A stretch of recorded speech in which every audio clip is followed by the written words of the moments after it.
యశోదా కైలాస్ పులుగుర్త గారు రచించిన ఒక చక్కటి కథ విందామండి. అనుపమ కొత్త కోడలిగా అత్తవారింట్లో అడుగుపెట్టింది. కొత్త ఇల్లు, కొత్త వాతావరణం, ఇంకా తనకు ఏమాత్రమూ అలవాటు కాని మనుషులు. భర్త శ్రీహరితో కూడా ఇంకా చనువు ఏర్పడలేదు. అయినా అనుపమ కొత్త మనుషులతో, కొత్త వాతావరణంలో కూడా తొందరగానే ఇమిడిపోయింది. అందరితో కలుపుగోలుగా ఉంటుంది కనుకే అనుపమ తల్లి కూతురిని అత్తవారింటికి పంపిస్తున్నా ఏ మాత్రం వ్యాకుల పడకుండా తన కూతురి సమర్థత పైన నమ్మకం పెట్టుకుంది. అనుపమ అత్తవారింటికి వచ్చాక 2-3 రోజులు వారింటి పద్ధతులను నిశితంగా గమనించింది. మామగారు గవర్నమెంట్ ఆఫీసులో పనిచేసి రిటైర్ అయ్యారు. ఆడపడుచు ఇంజనీరింగ్ 2వ సంవత్సరం చదువుకుంటోంది. మరిది బీకాం ఫస్ట్ ఇయర్ చదువుతున్నాడు. అనుపమ స్టేట్ బ్యాంక్ ఆఫ్ ఇండియాలో ప్రొబేషనరీ ఆఫీసర్గా పనిచేస్తుంది. ఇంజనీరింగ్ తర్వాత బ్యాంకింగ్ పరీక్షలు రాసి అందులో సెలెక్ట్ అయింది. భర్త అరబిందో ఫార్మాలో సైంటిస్ట్గా పనిచేస్తున్నాడు. తను ఉదయం 9 గంటలకల్లా ఆఫీస్కు బయలుదేరుతుంది. శ్రీహరి 8ంటికే వెళ్ళిపోతాడు. అత్తగారే ఉదయం పూట వంట చేస్తారు. ఇంట్లో ఎంతమంది భోజనం చేస్తారు, ఎంతమంది లంచ్ బాక్స్ తీసుకెళ్తారు అన్న ఆలోచన ఉండదు ఆవిడకు. అనుపమ పుట్టింట్లో అయితే మరుసటి రోజుకి ఏ వంట చేయాలో, ఏ టిఫిన్ చేయాలో తల్లి ముందు రోజు రాత్రే ఆలోచించుకొని ఆ ప్రకారం అన్నీ సిద్ధం చేసుకుంటుంది. ఇక్కడ అలా కాదు. ఏం చేయమంటారో మామగారిని అడుగుతారావిడ. ఆయనకు విసుగు. అత్తగారు ఏదో ఒకటి ఆలోచించి తొందరగా చేసేయలేరు. దాని ఫలితం ఎక్కువ ఎక్కువ వండేయడం, ఎవరూ సరిగా తినక వండిన దాంట్లో సగం అంతా వేస్ట్ అయ్యేది. కొన్నాళ్ళు చూసి అత్తగారితో చెప్పింది. సాయంత్రం పూట వంట తను చేస్తానని.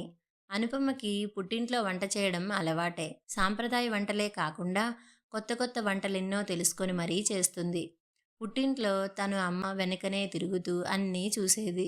చేయడానికి ఉత్సాహం చూపేది. ఇక్కడ ఆడపడుచు అసలు వంటింట్లోకి అడుగుపెట్టదు. అత్తగారు కూడా ఆ అమ్మాయిని పిలిచి చిన్నా చితకా పనులేమీ చెప్పకపోవడం గమనించింది. వంటకు కావలసిన సరుకులు కూడా ప్లాన్ లేదు ఇక్కడ. ఇంట్లోకి ఏదైనా కావాలంటే అప్పటికప్పుడు తేవాల్సిందే. రోజూ 10 సార్లు మామగారిని బజారుకు పంపుతారు ఆవిడ. ప్రతిరోజు ఉదయాన్నే 3 రకాల న్యూస్ పేపర్లు వస్తాయి. మామగారు తప్పించితే ఎవరూ న్యూస్ పేపర్ చూడనైనా చూడరు. పిల్లలు ఎంత అడిగితే అంత డబ్బు ఇచ్చేయడం, ఎందుకు ఏమిటి అని ప్రశ్నించకుండా. లేనిపోని ఆర్భాటాలు, హంగులు ఇంటి నిండా. అందుకనే ఇంతవరకు సొంత ఇంటిని కూడా అమర్చుకోలేకపోయారు. వాళ్ళుంటున్న 3 బెడ్‌రూమ్స్ అపార్ట్మెంట్‌కి 20,000 అద్దె. ఒక పద్ధతి, ప్రణాళిక లేని సంసారంగా అనిపించింది అనుపమకి. తన పుట్టింట్లోని పద్ధతులకు, ఇక్కడి పద్ధతులకు భూమికి, ఆకాశానికి ఉన్నంత తేడా ఉంది. ఆ రోజు 1వ తేదీ శ్రీహరి అనుపమను పిలిచి, ఇకపై ఇంటి వ్యవహారాలన్నీ ఆమెనే చూసుకోమంటూ ఎవరెవరికి ఎంత ఎంత డబ్బు ఇవ్వాలో చెప్పాడు. శ్రీహరి జీతం అనుపమ జీతంతోనే ఇంట్లో నెలంతా గడపాలని చెప్పాడు. వద్దన్నా తండ్రి ప్రతీ నెల 10,000 ఇస్తూ ఉంటారని, చెల్లెలికి తమ్ముడికి కాలేజీ ఫీజులు ఆయనే కడతారని చెప్పాడు. ఇంక నువ్వే ఈ ఇంటికి ఫైనాన్స్ మినిస్టర్ అంటూ జోక్ చేశాడు. ఏం మీరు అంతా చూసుకుంటున్నారుగా హరి, ఏమైంది సడన్గా? అయినా నేను చూసుకోవడం ఏంటి? నేను అసలుకే పిసినారిదాన్ని. ప్రతిదీ శల్య పరీక్షలు చేస్తాను. నా మూలంగా ఇంట్లో ఏమైనా సమస్యలు తలెత్తితే అంది అనుపమ. ఇంతోటి వ్యవహారానికి సమస్యలేంటి అను? ఏం మెయింటైన్ చేయలేవా మరి? అదేం కాదు, చేయలేక కాదు. మీకంటే ప్లాన్డ్‌గా చేయగలను. కాకపోతే ఇంట్లో మనుషులు తీరుపై కాస్త కఠినంగా ప్రవర్తించవలసి వస్తుంది. అది మన ఇంటి బాగోగుల కోసమే సుమా! అబ్బా! ఇదేదో పెద్ద అంతర్జాతీయ సమస్యనా అంతగా ఆలోచించడానికి? నేను అమ్మకి, నాన్నగారికి కూడా చెప్పేశాను. ఇక నుండి ఏది కావాలన్నా అనుపమకే చెప్పమని. నాకు వీలు కావడం లేదని. నాన్నగారు, అమ్మ సరేలేరా, కోడలు ఏమైనా పరాయి మనిషా అన్నారు. నా ATM card, bank cheque books అన్నీ నీ బీరువాలో పెట్టాను. అన్నీ చూసుకో మరి అంటూ నిద్ర వస్తుందని బెడ్రూమ్‌కి వెళ్ళిపోయాడు. ఇంక అనుపమ తన అనుకున్నట్లుగా తన ఆలోచనలన్నింటినీ ఆచరణలో పెట్టింది. మామగారిని మెల్లిగా అడిగింది. మామయ్య, మీరు ఏ న్యూస్ పేపర్ చదువుతారు అని. ఆయన చెప్పగానే మిగతావి ఎవరూ చదవనప్పుడు అనవసరం కదా మామయ్య అంది. అవునమ్మా, నేను హరికి 2-3 సార్లు చెప్పాను కూడా. వాడు పట్టించుకోలేదు అన్నారాయన. వెంటనే ఆయన చదవని న్యూస్ పేపర్లని వేయవద్దని పేపర్ బాయ్‌కి చెప్పేసింది. నెలకు సరిపడా ఇంట్లోకి సరుకులు ఏం కావాలో అత్తగారిని అడిగి లిస్టు తయారు చేసింది. పాలు కావలసిన వాటికంటే అదనంగా 2, 3 ప్యాకెట్లు తెప్పించడం, అవి వాడకపోవడం, విరిగితే బయట పారబోయడం చూసింది. వెంటనే పాల ప్యాకెట్లు తగ్గించేసి, అవసరం అనుకున్నప్పుడు అదనంగా తెప్పించసాగింది. అలాగే వాళ్ళు రెగ్యులర్‌గా వాడే మందులు కూడా నెలకి ఒకేసారి తెప్పించేది. కూరగాయలు కూడా వారానికి ఒక్కసారే తెప్పించేది. దాంతో మాటి మాటికి మా అమ్మగారు సంచి తీసుకుని వెళ్ళడం తగ్గిపోయింది. అలాగే ముందు రోజు రాత్రే ఎవరెవరు టిఫిన్ తిని వెళతారో, లంచ్ బాక్స్ ఎవరెవరు తీసుకెళతారో కనుక్కుని, మర్నాడు ఏమేమి తయారు చేయాలో ముందుగానే అత్తగారికి చెప్పేది. కొన్ని కాయగూరలు ముందు రోజు రాత్రే అనుపమ తరిగి రెడీ చేసేది. సాయంత్రం పూట అనుపమ వంట చేస్తున్నప్పుడు ఆడపడుచు శిరీషను పిలిచి సరదాగా కబుర్లు చెబుతూ ఆమెతో చిన్న చిన్న పనులు చేయించేది. రాత్రిపూట అందరూ ఒకేసారి కలిసి కూర్చుని డిన్నర్ చేసేలా ఏర్పాటు చేసింది. దాంతో వండిన పదార్థాలు కాస్త ఎక్కువైనా అందరికీ తలో కాస్త సర్దేయడంతో మిగులు తగులు ఉండేది కాదు.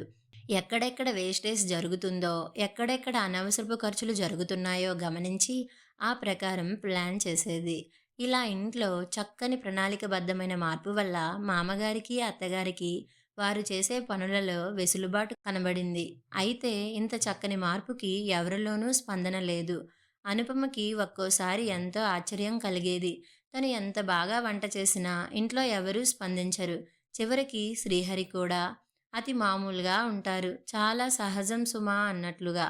స్టేట్ బ్యాంక్ వారి కోఆపరేటివ్ హౌసింగ్ సొసైటీలో బ్యాంకు ఉద్యోగులందరికీ ఇల్లు కట్టుకోవడానికి స్థలాలను కేటాయిస్తుంటే అనుపమ కూడా 400 గజాల స్థలానికి అప్లై చేయడం, అలాట్ అవ్వడం జరిగింది. ఈ విషయం భర్త శ్రీహరితో చెప్పినప్పుడు ఆహా అలాగా అనేసి ఊరుకున్నాడు. ఏమిటి మనిషి, ఏ భావోద్వేగాలు లేవా అనిపించింది. నన్ను మెచ్చుకోమని కాదు, కానీ నేను చేసిన పని మంచిదో కాదో అన్నది ఒక చిన్న మాట ద్వారా వ్యక్తం చేయొచ్చు కదా అనుకుంది. కొంతమంది అంతేనేమో అనుకుంటూ సరిపెట్టుకుంది. మరో 2 సంవత్సరాలలో ఆడపడుచు చదువు అయిపోయింది. ఉద్యోగ ప్రయత్నం చేసుకుంటోంది. మరిది సీఏకి ప్రిపేర్ అవుతున్నాడు. ఈలోగా బ్యాంక్ కోఆపరేటివ్ సొసైటీలోని మెంబర్స్ అందరూ ఇల్లు కట్టుకోవాలని అనుకోవడంతో అనుపమ కూడా సొంత ఇంటి నిర్మాణం పైన మొగ్గు చూపింది. పైన 3 బెడ్‌రూమ్‌లు, కింద సింగిల్ బెడ్‌రూమ్ హాల్ అండ్ కిచెన్‌తో డూప్లెక్స్ హౌస్‌కి ఎస్టిమేషన్ వేయించింది. తన జీతం, శ్రీహరి జీతం పైన హౌసింగ్ లోన్ తీసుకుంటే ఇల్లు కట్టుకోవచ్చని తెలుసుకొని శ్రీహరితో చెప్పింది. జీతంలో ఎక్కువ భాగం లోన్‌కి పోతే ఇంట్లో గడవడం కష్టమేమో కదా అన్నాడు. కొంతకాలం కాస్తంత టైట్‌గానే ఉంటుంది హరి. కొన్ని అనవసరమైన ఖర్చులు తగ్గించుకోక తప్పదు. కానీ ఇల్లు మన చేతికి వచ్చాక కొత్త ఇంటికి మారిపోతే మనం ఇస్తున్న ఇప్పటి ఇంటి రెంట్ ఉండదు కదా! అయినా మీకెందుకు, నేను మెయింటైన్ చేస్తాను కదా అంది. దాంతో నీ ఇష్టం అంటూ అంతా అనుపమ మీద వదిలేశాడు. మొత్తానికి ఇంటి నిర్మాణానికి కావలసిన లోన్ కూడా శాంక్షన్ అయింది. అనుపమ చాలా ఆనందంగా ఈ విషయం శ్రీహరికి చెప్పగానే అవునా అన్నట్లు తల పంకించాడు. కొత్త ఇల్లు కట్టుకుంటున్నామన్న భావోద్వేగం అతనిలో ఏమీ కనబడలేదు. కానీ అనుపమ అంతరాత్మ మాత్రం అనుపమ భుజం తడుతూ చాలా మంచి పని చేస్తున్నావాను అంటూ అభినందించింది. ఈలోగా అనుపమకి ఒక ప్రమోషన్ కూడా వచ్చింది. బ్యాంకింగ్ ఎగ్జామ్స్‌కి కష్టపడి ప్రిపేర్ అయ్యి పాస్ అయినందుకు ఈ సంతోషకరమైన వార్తని ఇంట్లో అందరికీ చెప్పాలని స్వీట్స్ కొనుక్కొని వస్తుంటే అనుపమ అంతరాత్మ అనుపమని నిలదీస్తూ ప్రశ్నించింది. పిచ్చి అను, నీకు ప్రమోషన్ వచ్చినందుకు ఎవరు నిన్ను అభినందిస్తారని అంత ఉబలాటం అంటూ. నాకు నేనే అభినందించుకోవాలండి అంతరాత్మ గారు. మరి ఏం చేస్తామండి అంటూ సమాధానపరిచింది. ఏ భావోద్వేగం వ్యక్తపరచని మనుషులైనా ఇంట్లో ఎవరూ చెడ్డవారు కాదు. తనను అభిమానిస్తున్నారు. తను ఏ పని చేసినా వంకలు పెట్టడం లేదు. అది చాలదా అనుకుందో క్షణం. కొత్త ఇంటి నిర్మాణం జరుగుతోంది. అనుపమ ఆడపడుచుకి ఉద్యోగం రావడంతో పెళ్లి సంబంధాలు చూడడం మొదలుపెట్టారు. ఆ రోజు శ్రీహరి చాలా ఉత్సాహంగా ఇంటికి వచ్చాడు. భర్తని ఎప్పుడూ అంత ఉత్సాహంగా చూడని అనుపమ కారణమేమిటో అనుకుంది. కాఫీ అందిస్తుండగా శ్రీహరి చెప్పాడు. తనకు సీనియర్ సైంటిస్ట్‌గా ప్రమోషన్ వచ్చిందని, జీతం కూడా బాగా పెరిగిందని. అనుపమ అతి మామూలుగా అవునా అందే గాని ఏ మాత్రం సంతోషాన్ని వ్యక్తం చేయలేదు. ఏమిటోయ్ ఇంత శుభవార్తకు రెస్పాన్సే లేదు రాణిగారి నుండి అంటున్న శ్రీహరి మాటలకు ఇక్కడ ఈ ఇంట్లో ఈ మనుషుల మధ్య ఏ శుభవార్తలకైనా ఎవరికి వారే అభినందించుకోవాలండి మహాశయ అంటూ ఉడికించింది. చూడండి హరి, మీ దాకా వస్తే గాని అర్థం కాలేదు. మీకు ప్రమోషన్ వస్తే నా నుండి కంగ్రాట్స్ ఆశించారు. నేను చెప్పకపోయేసరికి నిరుత్సాహపడ్డారు. మరి నేను? నాకు ప్రమోషన్ వచ్చింది. నేను అనుకున్నవెన్నో సాధించాను. కనీసం ఒక చిన్న ప్రశంసను మీ నుండి ఆశించాను. కానీ ఎప్పుడూ ఏ సందర్భంలోనూ యూ డిడ్ ఇట్ అన్న ఒక్క చిన్న మాట కూడా మీ నుండి వినలేదు. నా స్వభావమే అంత అని తప్పించుకోకండి. మీ ప్రమోషన్‌కి మీ కొలీగ్స్ మిమ్మల్ని అభినందిస్తుంటే మీకు సంతోషం కలగలేదా? మనం కష్టపడి చేసిన దానికి ఒక చిన్న రివార్డ్ వచ్చినా ఎవరికైనా ఉత్సాహం, స్ఫూర్తి కలగడం సహజం. మనుషులెప్పుడూ ఒకేలాగా ఉండకూడదు హరి. పెళ్ళికి ముందు గడిపిన జీవితం వేరు. భార్యగా నేను మీ జీవితంలోకి అడుగు పెట్టాక మీకు ఇష్టం ఉన్నా లేకపోయినా నా కోసం మీరు కొన్ని పనులు చేయక తప్పదు. నేనైనా అంతే. మనం సాధించిన విజయాన్ని, శ్రమని మనం ఒకరినొకరం గుర్తించకపోతే మరెవరు గుర్తిస్తారు హరి అంది నెమ్మదిగా. ఓహ్! సారీ అను. నాకు అర్థమైంది ఇప్పుడు. మరెప్పుడు ఇలా జరగదు ప్రామిస్ అంటూ అనుపమని దగ్గరికి తీసుకున్నాడు శ్రీహరి. అనుకున్నట్లుగానే ఇల్లు నిర్మాణం పూర్తి అవ్వడంతో గృహప్రవేశానికి ముహూర్తం నిశ్చయించుకున్నారు. అనుకోకుండా శిరీష పెళ్లి కూడా కుదిరిపోయింది. ఇంటి గృహప్రవేశం తరువాత శిరీష పెళ్లికి ముహూర్తం పెట్టుకున్నారు.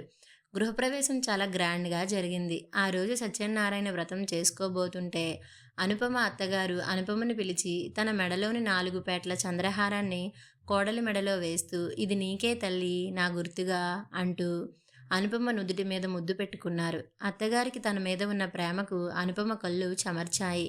గృహప్రవేశానికి శ్రీహరి ఫ్రెండ్ ప్రభాకర్, అతని భార్య సునంద వచ్చి అన్ని పనుల్లో సాయం చేశారు. సునంద అనుపమతో "మీరు చాలా క్యాపబుల్" అంటూ "మా వారు తరచుగా మీ గురించి చెబుతూ ఉంటారు అనుపమ. మీ వారు మీ గురించి మా వారితో చెబుతూ ఉంటారట. మీరు ఉద్యోగం చేస్తూ కూడా హౌస్ మేనేజ్మెంట్‌ను చాలా చక్కగా బ్యాలెన్స్ చేస్తారని, ప్లానింగ్‌లో మీకు మీరే సాటి" అని అంది. "అదేమీ లేదు సునంద.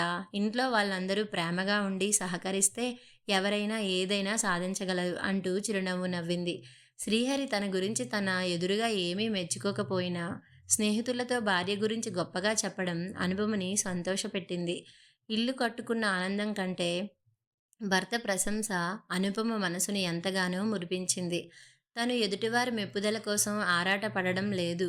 ఒక చిన్న ప్రశంస తనకి మానసిక ఉత్సాహాన్ని ఇస్తుంది కదా అని అనుకోవడమే.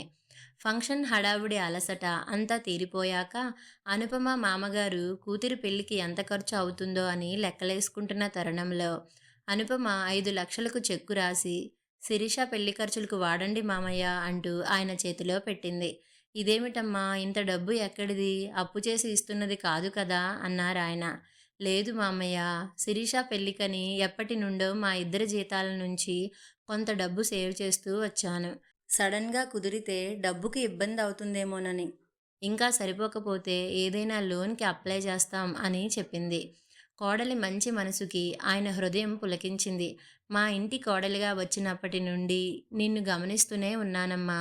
ఉద్యోగం చేస్తూ కూడా ఇంటి బాధ్యతలను ఇంత చక్కగా ఒక పద్ధతి ప్రకారం నిర్వహిస్తున్నావు. పొదుపుగా ఉంటూ సొంత ఇల్లు ఏర్పరుచుకోవడమే కాకుండా శిరీష పెళ్లికి కూడా ఆర్థికంగా సహకరిస్తున్న నిన్ను భగవంతుడు చల్లగా చూడాలి తల్లి" అనగానే వినయపూర్వకంగా ఆయనకు నమస్కరించింది అనుపమ. మామగారి ప్రశంస అనుపమలో ఒక కొత్త ఉత్సాహాన్ని రేకెత్తించడమే కాకుండా "ఇది నా ఇల్లు, ఈ ఇంటిలోని వారందరూ నా వాళ్ళు" అన్న ఒక ఆత్మీయ భావన ఆమె మనసుని మురిపింపజేసింది. కథ సమాప్తం.